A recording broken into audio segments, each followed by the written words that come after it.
אנחנו נמצאים בקבר של רבי צבי אלימלך מדינוב, שכתב את הספר בני יששכר ועוד ספרים. קראתי משהו יפה בספר, חיזוק אדיר, שביום ראשון בעצם היה בריאת העולם. ומה יש לפני יום ראשון? יום שבת, אבל עדיין לא היה העולם.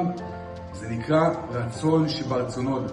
בשעת תפילת מנחה, עד השקיעה, ראווה דרעבין. הקדוש ברוך הוא רצה לברוא את העולם, אבל עדיין לא היה העולם. אז אומר הרבי צבי אלימלך מדינוב, כן, בספר שלו, בני יששכר, שאם אדם יכוון בעת רצון הזאת, בשבת במנחה, הוא אומר, זו התפילה הכי חזקה בכל השבוע, וזה עת רצון. למה? כי עוד לא היה העולם. אתה מתחבר למקום שנקרא רצון שברצונות. אז חברים, לבקש בשבת במנחה, רצון שברצונות, לרצות, להתקרב להשם יתברך, והשם יעיר לנו מהמקום הזה שנקרא רצון שברצונות. זכות הצדיק תגד עלינו ועל כל עם ישראל. אמן.